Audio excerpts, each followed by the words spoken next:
All right, guys, it is about that time of the week. We are back for a weekly episode of Conversations with Commodores, and I got number 97 in the house tonight, coming out of Tullahoma, Tyler Unzicker. Good evening, Tyler. Thank you, bud, for stopping by tonight. So good to see you. Yep, my pleasure, Bernard. Thanks for having me. Well, I'm fortunate that part of Tyler's work route brings him through Birmingham from time to time. So last was about 2 weeks ago. He and I got together for a quick dinner. It was good to see him, and that's one of the things that if you guys don't know Tyler, being a teammate is of utmost importance, and it doesn't matter if you were on his teams in the late '90s with the Commodores or if you're an alum right now. That man is going to find you and he's going to have to spend some good quality time. And he's done that time and time again. And before we jump into your story, I posted that awesome picture of you with a player or two and some recruits. You Yeah. have got to share that story because that's a fun one right there. Yeah, so I was downtown. CMA Fest was this weekend, and I was actually they have they call it the Black Farmers Market. It's the first weekend of the first Friday of the month, and it's the Black community comes together and they have food trucks, and I have some friends there, and so I stopped in and saw them, and I was kind of standing there listening to the music, and I noticed one of the guys had a hat on backwards that said Vanderbilt football. Well, first I noticed how big the guys were, and noticed the hat, and turned around and I just tapped on their shoulder, and I was like, "Do you guys play at Vanderbilt football?" And they were kind of standoffish. They're like, "Yeah." I said, "Well, so did I." They kind of just all warmed up to it. We started talking, and one of them was from Tallahassee. A couple of them played defensive line. They had two recruits there, and said they were going to commit. So it's like, whenever it's a brotherhood. Whenever, no matter if it's older class, younger class, current class, we all bleed black and gold, and we have a lot in common. So they really warmed up. I was like, "Well, I got to get a picture with you guys." So it was good to see them. They were great guys. That's awesome because, connecting older generations with younger generations, it should happen more and more to create that bond between black and gold players, regardless. And another fella who you have befriended and are quite fond of is the Swede. And you got to tell about Eric Sosby, who may be, I can't confirm this, but he may be our oldest active football alum. Played on the 55 Gator Bowl team. I think he talks about one other friend he still has alive that played with him, but he grew up here in Tullahoma, Eric Sosby, and we were in a program together, and I met him when I first moved to Tullahoma, and someone said, I told him I played football at Vanderbilt, and I'm like, "Well, we know another guy that played football at Vanderbilt," so he introduced me to Eric, and we just hit it off instantly, and he tells me all these old stories about them having to play both ways back in the day, and so he's a great wealth of knowledge. I mean, he's got a ton of stories, not only from Vanderbilt but just life in general. His family owns the leather company here in town. They make baseballs for Major League Baseball. I think they still do, but he's lived a heck of a life. I was over at his house last week. I still go over and visit with him. I go watch games with him. He's just a lot of fun to sit around and talk with, and we have a lot in common. So I consider him a great friend of mine. He's such a good dude, and he was on the show a couple years ago. Yeah. But little fun fact about Eric is he created an alias because he's an artist. He actually drew the cover of football game day magazines for Vanderbilt for a few years during his playing years, but he couldn't submit it under his name. Yeah. So he did it under his alias artist name, but he shared those and we've shared them here in the show. And yeah, Eric is still he's sharp as a whip and got some great stories. I took him to I think the Alabama A&M game last year. Yeah. I tell you what, the administration did a great job. I think George Smith. I mean, they pulled the golf cart up out there, picked him up, made sure he made it to his seats in the golf cart. I mean, they were really accommodating to him, and I appreciate them doing that. And he had a blast. So well, it made a big impression because he's mentioned it several times since then. And maybe you can get him to another game. Maybe you can get him to another game this fall. We'll see. I'd like to. I took him to the MTSU game when they played there, I think back in 2017 or 18. Took him to that one. So take him to a couple games. Well, Tyler, let's pivot. Let's talk about you and let's talk about growing up east of Gainesville in Palatka, Florida. How did your family end up there, and how did you make it out of the state of Florida, eventually making your way up to Nashville? Yeah, so my mom's originally from Kansas and my father's from Missouri. They met in college and got married right after college, and thank God they moved to Florida. I couldn't imagine growing up in Kansas or Missouri. So my dad was in the propane business and my mom was in a teacher. Well, he took a job in Palatka. I think they started off in Apopka first, and then he took a job running a branch there in Palatka. And then so that's where I was born, 1978. They ended up getting divorced when I was in, I think, third or fourth grade. My father ended up moving to Texas, but my mom had already established roots there. She'd been in the school system for a long time. So we stayed. Again, thank goodness she didn't move back to Kansas. So, you know, and we'd already had all our friends there. My sister was in middle school. She went up and pick up and move us away. So, Blacket's a rough little town. So, but we always had great sports programs in the 90s, 80s, and 90s. We had really good football programs. I think 6A was the biggest classification in the state, and we were a 5A school. We used to send about 2 to 3 in the 90s. We'd send about 2 to 3 guys to Division I a year. We'd send them to South. We had a pipeline that seemed like to South Carolina. At one time, I think we had 5 players at South Carolina. At one time, we had the 3 starting linebackers at Purdue in the late 90s.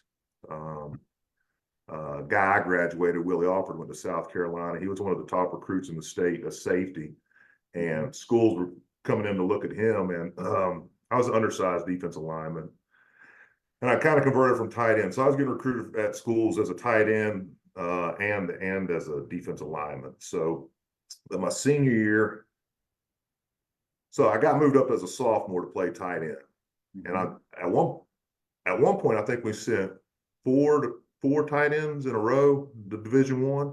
Wow. And when I was in 8th grade, we had the #1 tight end in the nation. He went to Florida State and ended up winning a national championship in '93 there. Kid that came after me, Darcy Johnson, who was Willie's brother, went to UCF and played in the NFL, won a Super Bowl ring with the Giants. So anyway, Willie, my friend, the guy who I was graduated with, he went to South Carolina and ended up being a 3rd-round pick by the Minnesota Vikings. Played with Chavis and Russian Jones up there in Minnesota for about 5 years. That really is a pipeline from your high Yeah. school. Yeah, I mean, we had guys, we sent guys Southern Miss, Cincinnati. And then in the 80s, you know, we had one of the top running backs in the country. John L. Williams is a legend. Went to the University of Florida. Jarvis Williams was All-American at the University of Florida. They won a state championship at Palatka. My junior year, we finished the state ranked #1 in 5A, went undefeated. We played against some great players. Dante Culpepper was in our district. Doug Johnson was a starting quarterback at University of Florida was in our district, and our quarterback, Jeff McCool, ended up signing with the University of Cincinnati. So that was the 3 quarterbacks in our district at one time. Oh. So we fought some battles, and that's not to mention all the other players we played against. Played against probably the most noticeable player I played against was Sebastian Janikowski, the kicker that went to Florida State. Oh, sure. In high school, he kicked a 61-yard field goal, and that was against us. So we made it on ESPN and Florida Sunshine Channel and all that. So it was incredible. I mean, yeah, Florida high school football is legendary, and it sounds like the district where you played was probably as tough as anywhere in the country at the time. Yeah, we played the Ocala schools and the Gainesville schools, and then played against Myron Murray. He went to Ed White up in Jacksonville. It always seemed like we faced off against them in the playoffs against Ed White in the 1st or 2nd round, and we literally had some wars out with them. I mean, there was scratch marks. I think there were shootings of the buses afterwards. Wow. It was pretty wild. Well, how did you end up tell your recruiting story? How'd you end up in Nashville? So I was kind of heavily recruited, but I didn't have a lot of offers. You know, I think it seemed like all the schools that were recruiting me, the head coaches got fired. Kentucky was recruiting me as a tight end. Their coach got fired. Indiana was recruiting me. Purdue, their coach ended up getting fired. South Carolina wanted me as a tight end. But then Vanderbilt, you know, they just came in. I don't know. Perry Fuel was my recruiter. He was recruiting the area pretty hard. He signed out of my class. He signed Doyle Crosby out of the Panhandle, Jared McGrath from Ocala, and Harold Burshess from Orlando. And then there was myself. So that was the 4 he got out of Florida. Wow, I didn't appreciate that y'all were all the same class. That's cool. Yeah, all four of us are in the same class, all out of Florida. Mhm. So basically I went on my visit, and it was, I kind of had a list of things I was looking for in a school. I want to be in a bigger city. I wanted to be a smaller school with a small field, Mhm. good academics, and a good conference. And I mean, Vanderbilt checked all the boxes. I was gonna say, yeah. I mean, the other school, the school I thought I was going to go to was Virginia Tech. They were recruiting me the hardest. Mhm. But I was kind of a second tier recruit for them. Um, I think they would have had to have some guys say no. But I mean, at the time they were a top 5 school, so they're And, kind of and, picking them. and Virginia Tech used to be on our schedule very regularly, 80s and 90s. And in fact, this year we open at home with Right. Virginia. Yeah. Now, what was, I guess, when you came up to school and you went on your visit or visits, was there one particular thing that really just kind of sold it for you as opposed to any of the other schools that you just mentioned? Well, I got a funny story. When we we got to Nashville, and we were checked in at the Lowe's Hotel there, the Lowe's Vanderbilt across the street from campus, and Oh, Jared sure. McGrath was my roommate. Who was? Jared McGrath. Oh, sure. Yeah, out of Ocala. So Doyle Crosby was on my visit. Rodney Williams. I think those were the only guys that had committed. But so anyway, Jared and I were in there. We turned on the TV while we were getting ready. We just checked into the room, and we were watching ESPN. At the top corner, there's a Vanderbilt sign up at the corner. I was like, "Well, turn it up." And it says, "Rod Dowhauer has been fired at Vanderbilt University as the head football coach." Next thing you know, the phone rings, and like, "Yeah, we're having all the recruits come down and meet us in the ballroom." So we were there the day he got fired. We just got into town. We went down to the ballroom, and they're like, "Yeah, Rod Dowhauer got fired, but we're pretty confident that Woody Woodenhofer is going to be named next head coach." And Mhm. yeah, he was the acting head coach. He'd already moved into Rod Dowhauer's office, and that's who we met with. And he assured us that all of our offers were still good. I was going to say it was a quick regime change. Yeah, well, I They mean, had to. yeah, yeah, it was in the middle of recruiting, so it was interesting. I bet we're going to have Jared on in a few weeks or a couple of months. We'll see if his perspective is the same as yours. Yeah, I'll see if he That remembers that. I'm recruiting sure he remembers weekend. that. Yeah. All right, you've heard me say this before. You're old enough that the statute of limitations is long expired for anything that we assume that you may or may not have done on your visits in Nashville. So if there's any stories, and no one's watching this right now, including my mother. So if you want to share some stories, Tyler, we're all ears. Sure, sure. I mean, nothing too crazy got happened. Jason Smith, the linebacker. There were two Jason Smith. There's the defensive lineman Jason Smith and linebacker Jason Smith out of Louisiana. He was my host, and he was pretty wild, but showed us a good time. Did the typical things. Nothing too crazy, but we had a few drinks, hit a few of the adult entertainment areas, and I can say that they were better back than they are now. It seemed like the year after we got to school, they kind of changed the rules on that whole thing. And Oh, without naming names, blink twice if those locations were downtown. oh yeah. There we go. There we go. We all know those places. Yeah, yeah. But yeah, we had so it was interesting. It was a good time, and then that's where I met my roommate, my freshman roommate Doyle Crosby was on Mhm. that trip. We were actually riding in the back of Russ Nicole's car. He's a big old boy. I don't even remember what kind of car it was. It was a little one. And Rodney Williams has a bad problem of falling asleep wherever he goes. So he was sitting in the middle of us, and he just he fell asleep, and Doyle starts slapping him in the head, kind of messing with him. I'm like, this guy's kind of funny. That's hysterical. So Doyle and I hit it off real quick, and I was like, "Man, you want to be roommates?" And so we ended up being roommates, and it couldn't have been better. He and I are still, one of my best friends today. That's awesome. Now, when you take your visit in the winter, I assume, of your senior year, when did you then report to campus to start either summer workouts or summer classes or fall ball? So we came in. They required us to come in the July before our freshman year. Okay. They had us come in, and they had us staying at Ackland Place Apartments, and my roommates there were who was it? Brian Taylor and Rodney Williams were my roommates there, and they had a bunch of the freshmen there together, and so we had a good time and got to know each other a little bit better. That's the first time I met Jimmy Williams and Jamie Winborn. They both came busting in the apartment loud. "Hey, we're gonna do this." I'm like, "Who are these guys?" So they came. Big energy guys, that's for Oh sure. yeah, man. I mean, from the very Serious athletes. yeah, from the very moment, I had no idea. Well, I knew who Jimmy was. Jamie, Jimmy was considered the big time recruit. Jamie, I mean, I guess he was, I guess he was considered. I know he turned down Arkansas. I mean, he was definitely overlooked considering the way his career turned out. I was going to say he clearly established Yeah, his no doubt place in about Vanderbilt as well as in the NFL for several it. years. I got to be honest, before I signed with Vanderbilt, I didn't know a whole lot about him. I know my head coach said that'd be a good school, a good fit for me because he knew my academics, how well I did in school. So the only thing I knew about him was I went and watched him play at the University of Florida basketball one year, and Billy McCaffrey, and I think they lost a last second shot. Dwayne Shintzis hit a last second shot at the O'Connell Center. He's still that name. I still won't speak. Yeah, It's still a bad memory of the yeah. tennis balls and losing the SEC regular season. But that was my senior year. But we're not going to talk about me or my And head. another funny story is the pitching coach at the time was Ross Jones at Vanderbilt. He was from my hometown. Oh, there you go. Yeah, so I had that connection as well. All roads lead back. All Yeah, roads lead back.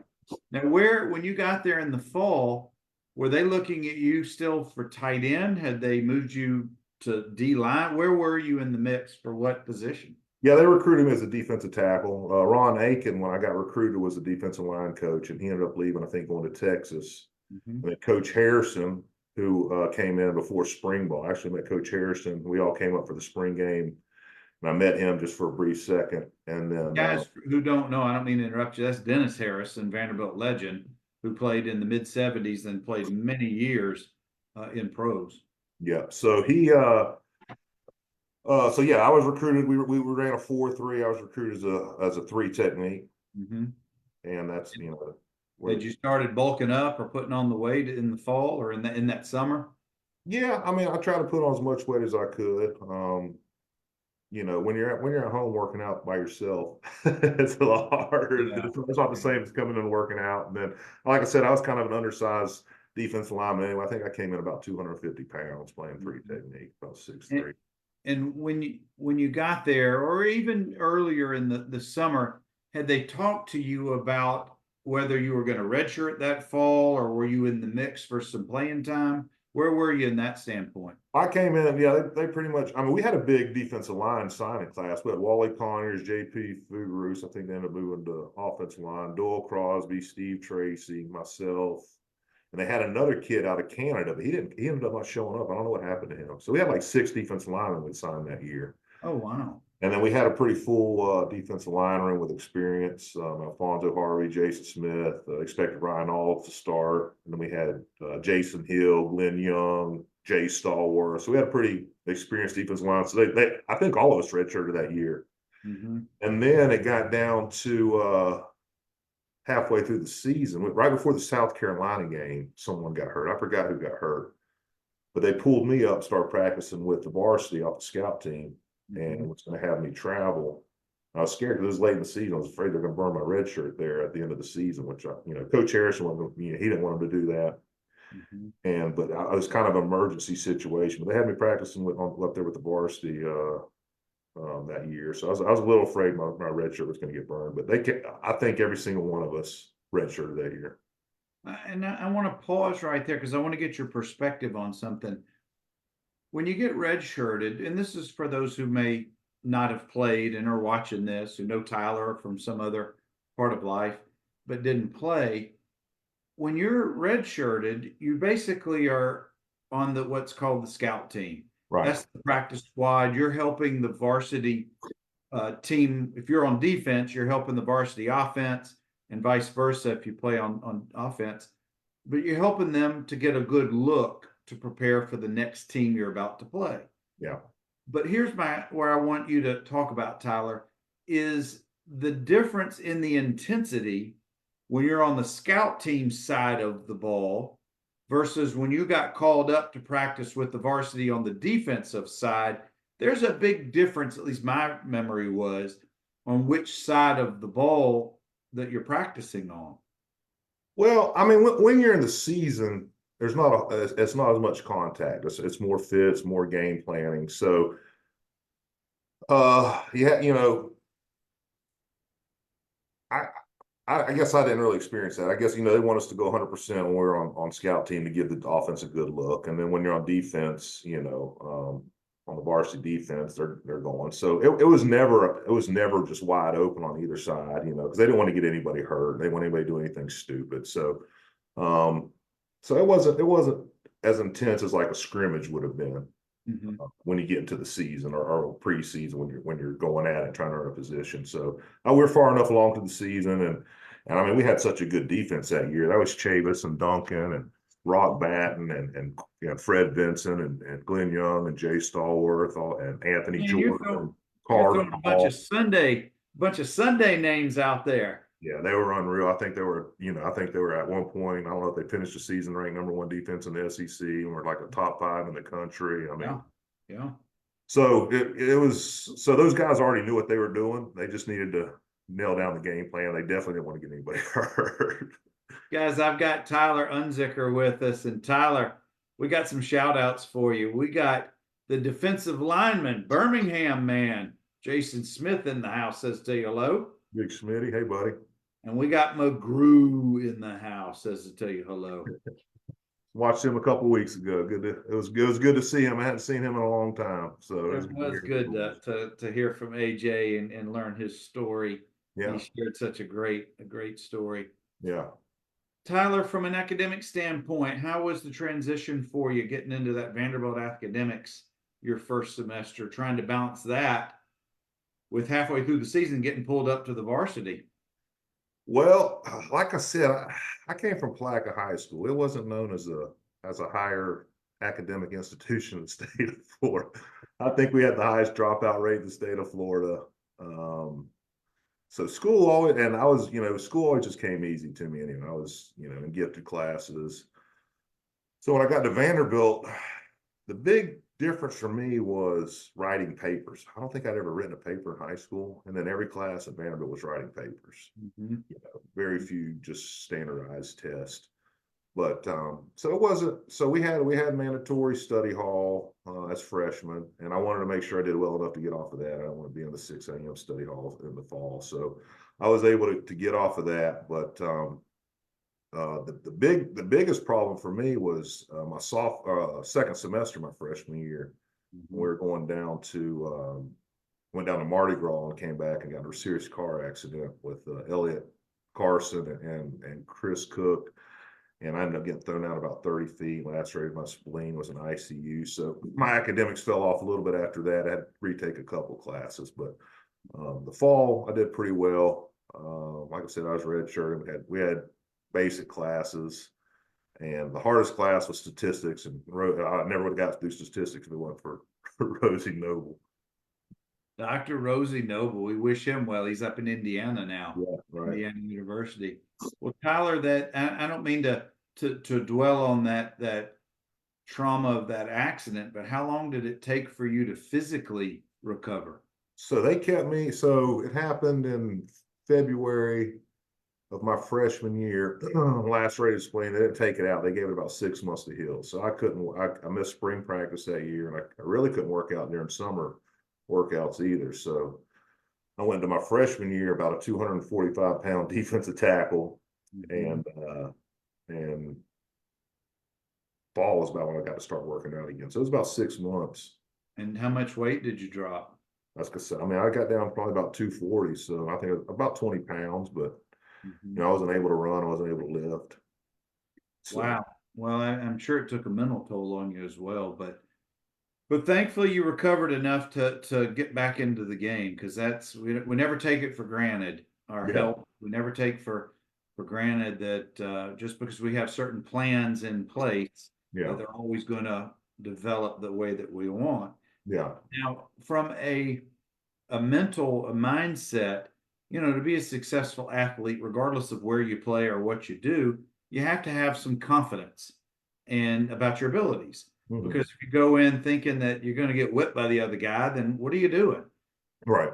Did your confidence ever break? Did you have to rebuild some of that coming back from such a a traumatic physical encounter? Well, I mean, I bounced back pretty quickly. Came into, of course, I missed spring ball, so I came into fall that year, last on the depth chart at 3 technique. I think I was third or fourth string. Mhm. But by the first game that year against Mississippi State, you know, a lot of guys, because all those guys that went to the NFL, they all left. So we had a whole brand new defense. So I kind of missed, but we had some upperclassmen defensive linemen that were still ahead of me. But I was able to work my way on the punt team, starting punt team. I worked my way up from, I think, fourth string left guard up to starting before the first game. So I was able to get on the field first game. And then I think Alabama was our second game. Mm-hmm. And we had some, and I had proven myself enough in our dime and our nickel defense to where I came in, you know, the second or third game, I'd already moved to the depth chart that quickly because I was a pretty good pass rusher. So it was our pass rushing situations. And that game, and someone may have gotten hurt. Ian Smith may have got hurt. So I got to play a little bit more. So that Alabama game was in Birmingham. Ended up with about I think I had 4 tackles, 2 quarterback hurries. So the next week was Ole Miss, and I'd earned the start.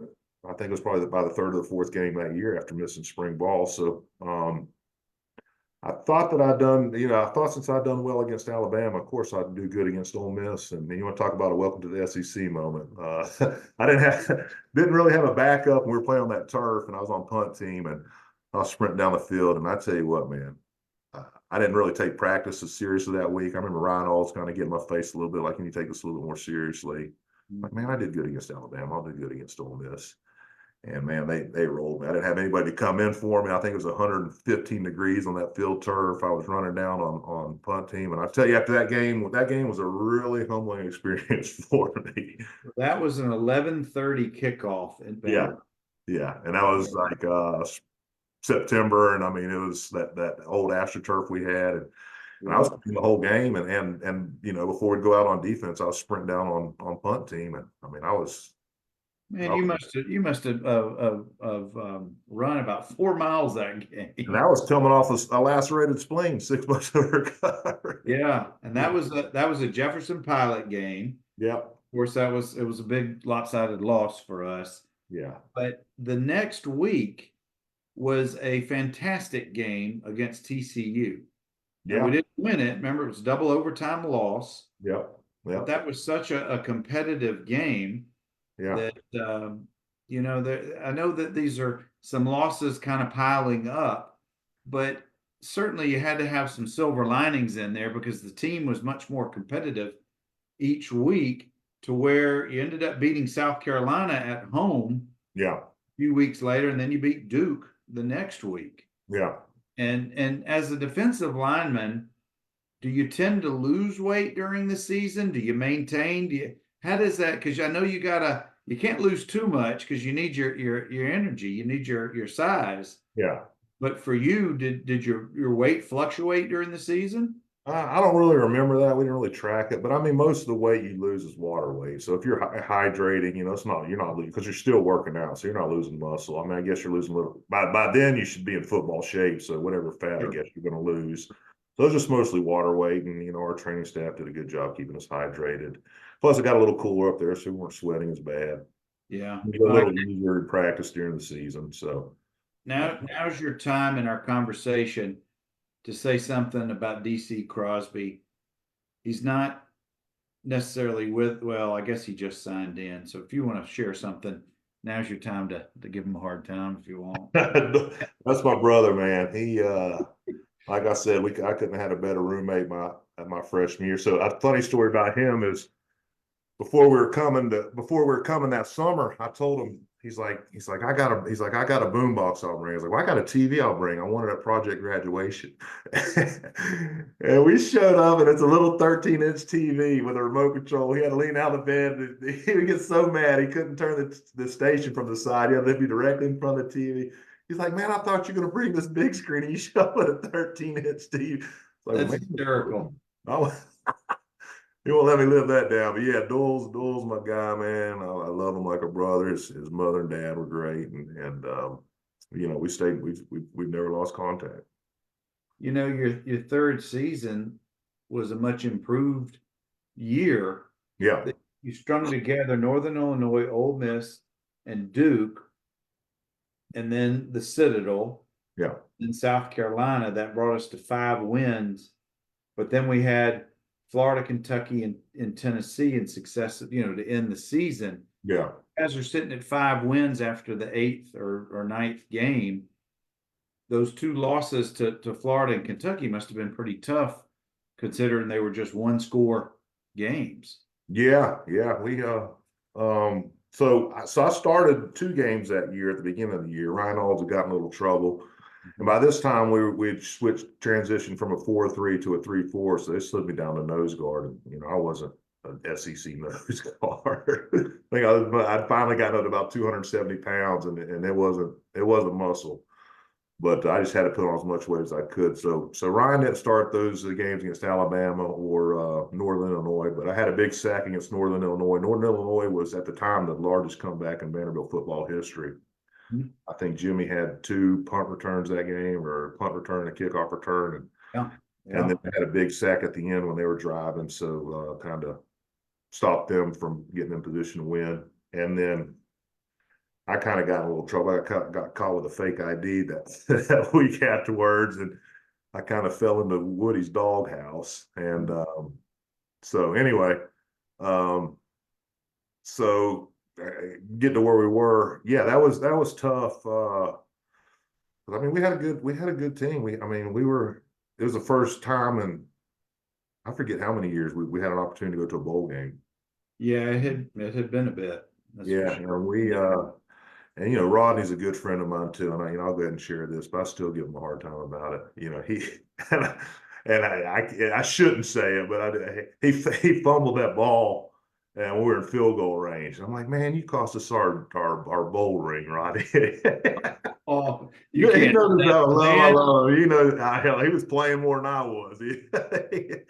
I just give him like, man, shut up. He kind of laughs it off, but of course it wasn't his fault. I mean, it's a total team effort. It was just happened that it was just bad timing. And I mean, we had one of the best field goal kickers that year, and I mean, at the one all-time, at one point, it was all-time leading scorer with John Markham. So we felt pretty good being a field goal range.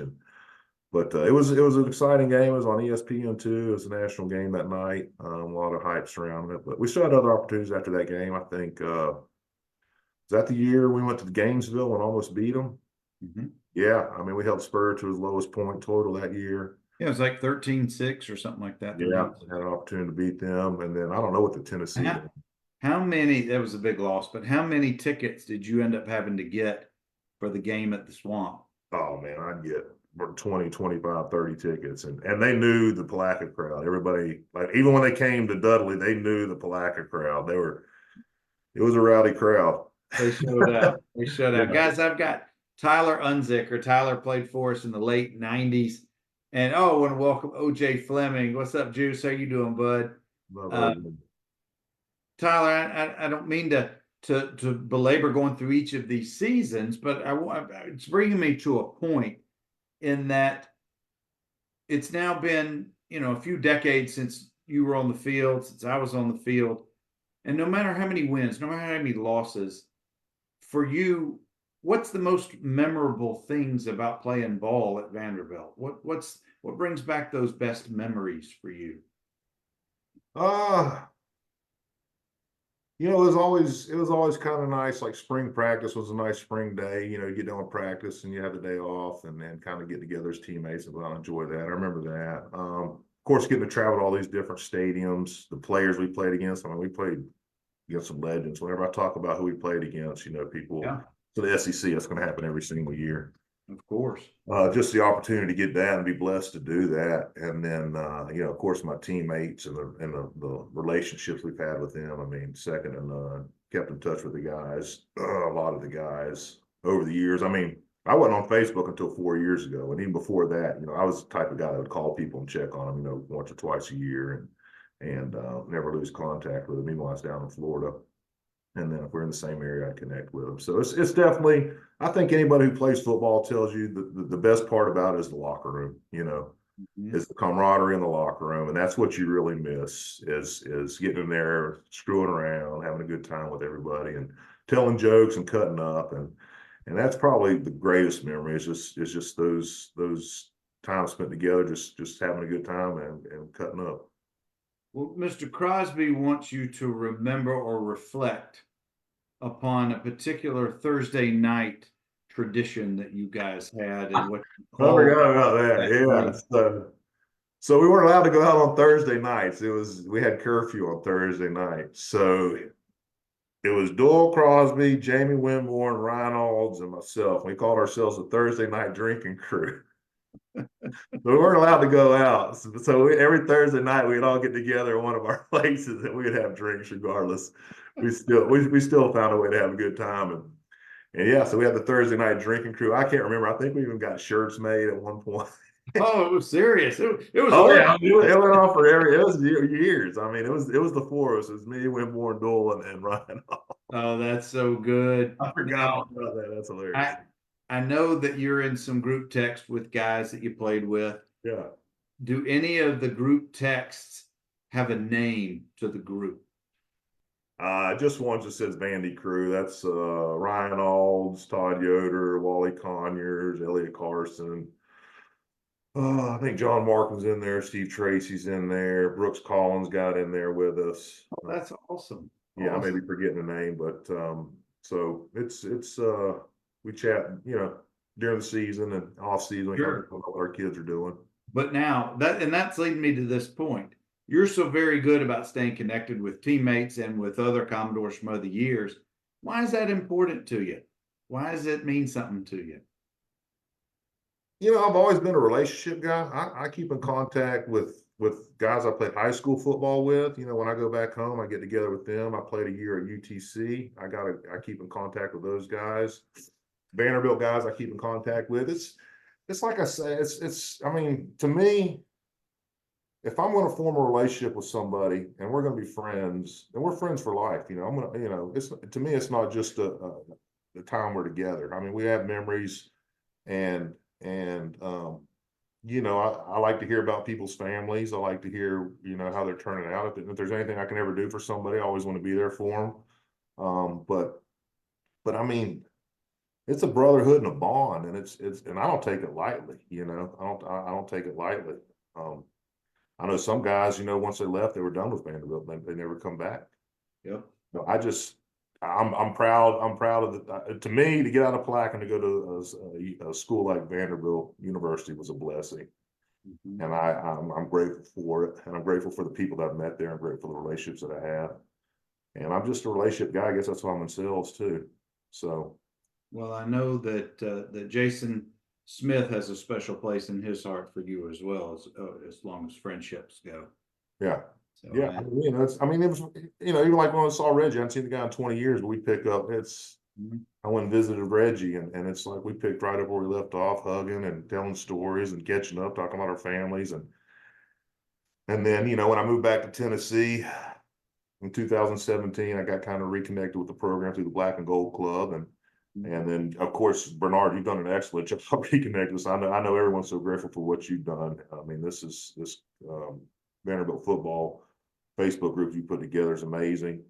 It's allowed me to meet new people, like Ken Hammond and Big Cat and LT Southall and a bunch of guys from the old school that I never would have known. And it's like we're all the same. I mean, a lot of us come from small towns, and we all come to this university, and we play, and we got a lot of the same stories, just from different eras. Yeah. And it's doesn't take long to find a connection with guys that have played at Vanderbilt University. Yeah, it doesn't take long to form a mutual bond Right. for the same hatred of the turf inside the stadium. Yeah. Stuff like that. It is, you're right. We all have common memories, just different eras. Right. And that's what connects us. It really does. And I think that's one of the beautiful things about team sports. Yeah. Whether it's little league, high school, into the pros, wherever it is, you just have that bond with guys that you just share those common times with. Well, especially like a school like Vanderbilt University, we don't have a big fan base. So we are the fan base, and we didn't have a fan base. So we understand how important it is for us to come back and support the guys, because If we don't do it, there's not a whole lot of other people that are going to do it. And we're going to be there. We're the guys that are going to be there through the thick and thin, whether we're winning or losing. We're the guys that are going to be there because we know we wanted those people there when we were going through those hard times. And nobody wants Vanderbilt to win more than former players want Vanderbilt to win. We're the ones pulling for them, the ones supporting them. So it's we wanted that support when we were there. So it's important that we get back and support the coaching staff and the players, regardless of who it is, the administration. I mean, I feel like it's part of our responsibility being alumni. I think you're so very right. We don't get a lot of feedback from the current team, of course, but the guys who have recently come through and have been on the show or we've seen in different places, maybe on campus, Magoogan, they do share that sentiment that when they see all the football alums, maybe under the tent near the tunnel or on the sidelines or wherever it is that we're visible, or maybe even showing up at practices, that means so much. It means a lot. It means that the guys who came before them are interested in what they're doing and they're pulling for them. Yeah.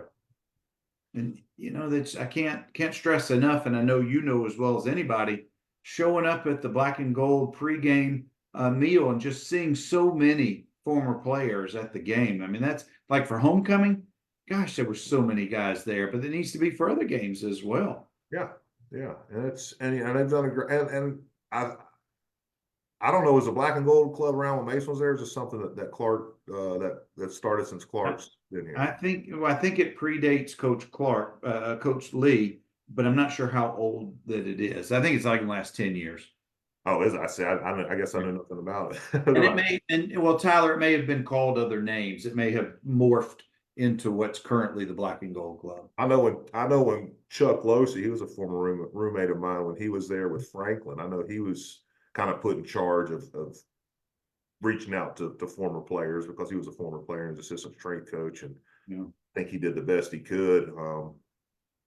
I wasn't on social media, so I don't think he's real active on social media either. I know it's kind of an email chain, but and then like Brian Gruber, I think a few years ago we had a Woody era reunion at Gold Rush. A lot of former players and coaches. That was the last time I got to see Woody Woodenhofer. He was in town, came back for it. So people have tried to do it in the past, players, but I think Chris Griffin and those guys, and now George Smith, right? Yeah, George Smith, and he's super excited to be a part of that. I'm sure I'm leaving off some other people's names, but I think they've done a fantastic job of putting together a great pregame event for all of us to come together and offering us tickets as well. I mean, I don't know if any other school does that or not, but that's an enticement to come out. And, I enjoy bringing my kids just out on the practice field. They get to run around and play. And it's if you haven't come, I encourage you to come, be a part of it. Guys, Tyler, he walks the walk. He talks it and he shows up. He's there. I know that probably every game I've gone to in the last 3 years, Tyler's been there with his crew. And that's 90% of it to support the team is just showing up. Well, any chance I get to get out of Tullahoma, I'm going to take it. Well, there's that too. That too. But Tyler, it's a great bonding experience with my kids. It's like I want to share that with them and turn them into Vanderbilt fans. Tennessee's all around us, and so I got to make sure that they're not influenced by the. That's right. Creating some of those core memories. Right.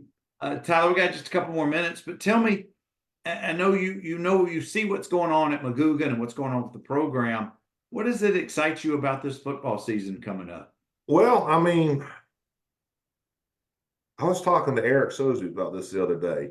I mean, it's basically a whole new team, so I don't know much about the offense. I mean, it's a whole new. I mean, we got Clark switching over defensive coordinator. I'm excited about that. Yeah. I know he's had a lot of success as a defensive coordinator as past stops, Notre Dame, and that. So I'm excited to see what he does with the defense. I'm excited about watching CJ Taylor. I think he's one hell of a player, man. He is all over the place. Yeah. Was it Kane Patterson that the kid that stuck around? I saw we got that Ricky Wright kid back on defense. Came back from. I just saw that this week. I didn't know he was back. Yeah. So I'm excited to see what Clark does with that defense. I know we played a lot of young defensive backs last year that struggled, so I'm hoping that experience translates this year over for them. I know we lost a lot of guys on offense, and a lot of people were panicking. But my response to that was, what did we lose? Our offense wasn't that great last year. Yeah. I And know now Will Shepherd was good, and that kid that went to Georgia. I know those were two big losses at yeah. receiver. But now we've recruited 7 or 8 have come over from New Mexico State, Yeah, including 3 or 4 of their coaches. So maybe we're the Vanderbilt Aggies for the year. I don't know, but some serious athleticism from what they displayed last year. yeah, I don't know if you saw the New Mexico State versus Auburn game.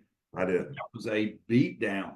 Yeah, They really beat the snot out of them. and that kid from Utah, that quarterback from Utah, I'm hoping, Yeah. before. Yeah, Nate Johnson. Yeah, it didn't sound like the offense had too good of a spring game, but I don't know. I wasn't there. I think I just read a couple articles about it. But offense takes longer to develop than defense, so hopefully they're having a good summer. So I know Jerry Keel has a good reputation. He's been around a long time, so that's exciting. I don't know. I guess he's just going to help kind of oversee the offense. So I think that was a good hire, kind of be a mentor for Clark and his staff. Got a new strength coach, I guess. I don't know much about him, so hopefully they're getting stronger and faster over the summer. But it feels like there's a renewed spirit. There's a renewed energy coming out of Guggen right now, and hopefully that'll translate this fall on preseason. But we'll see. Until they kick it off, we're undefeated. Yeah, right. I'm excited to see the new stadium renovations too.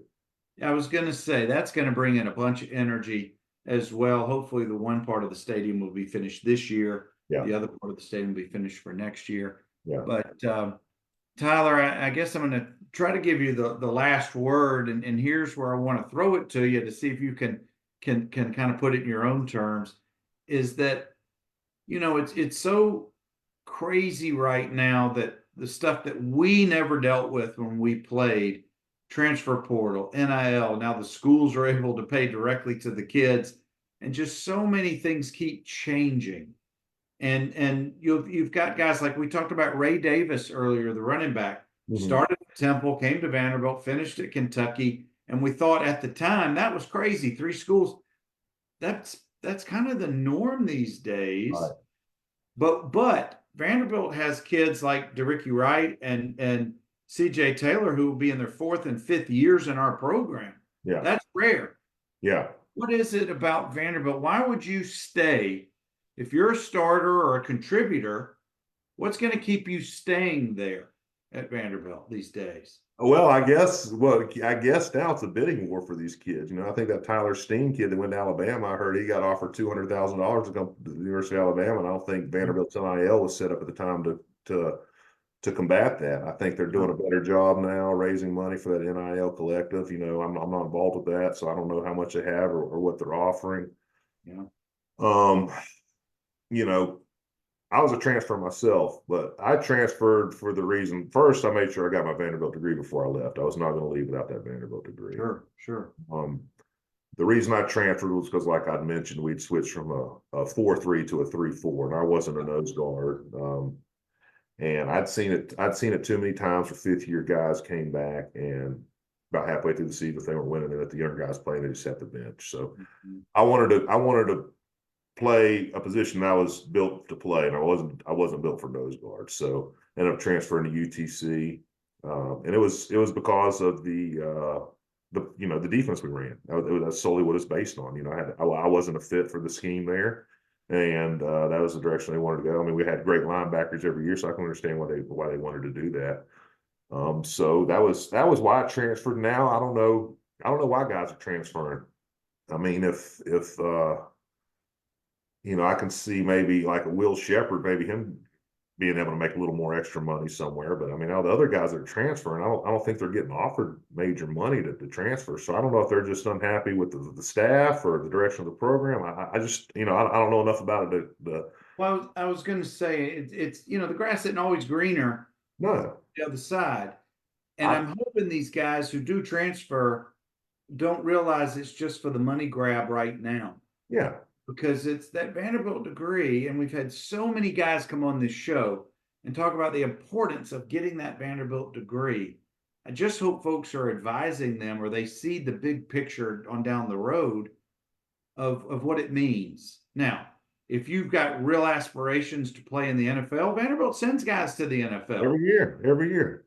But anyway, I'll get off my soapbox. Well, I but don't, you know, and I hope then they I mean, stay in the how system. many guys have we had transfer that have gone on to be All-Americans or I mean, who have we lost that we've been like, oh man, that was a huge loss, except for the Ray Davis kid. I don't know of any other kid that we've ever lost that's gone on to just turn heads or turn around the program. Maybe that receiver that goes to Georgia, maybe he turns out to be, what was his name? I forget his name. Oh, it just slipped my mind, but yeah, the Yeah, freshman. he was a pretty good player. I think that was a tough loss. You know, I think his motive for leaving was, you know, be able to play and have a shot at a national championship. sure, And sure. you know, I can understand that, but at the same time, you know, did they offer you out? I mean, at some point, you got to show a little loyalty to the schools that give you an opportunity. And like you said, That's just it. I don't think that's built into the DNA of the younger athlete these days, I but can't that's argue that. maybe that's just the old man in me. But Tyler, why don't we put a cork in it for now? Okay. And you know, you and I could talk about this, and we will talk about this later in person. But thank you so much, Bud, for coming on, sharing a little bit of your story. But Yeah, even bigger than that, I want to thank you for just continuing to build that community, reaching out to Swede, reaching out to Reggie, wherever you go. I know that that's on your mind, yeah. is to help continue to create community, and that's what's so important. And we thank you. Well, I mean, I do it because I enjoy it. I mean, those are my brothers, and I love them all. Well, I Down, know me. that if there's anybody who anchors down, it's this guy right here. Yeah. Tyler, thank you again, bud. Hang on just a second. I'm getting ready to sign off. Okay. Keep coming back, guys. I've got more shows coming up on Tuesdays, and it's an exciting time right now. The team, I guess they're coming back in a couple of weeks to get ready for the preseason, and before you know it, we're going to have kickoff against Virginia Tech toward the end of August. Anchor down. Thanks, Bernard.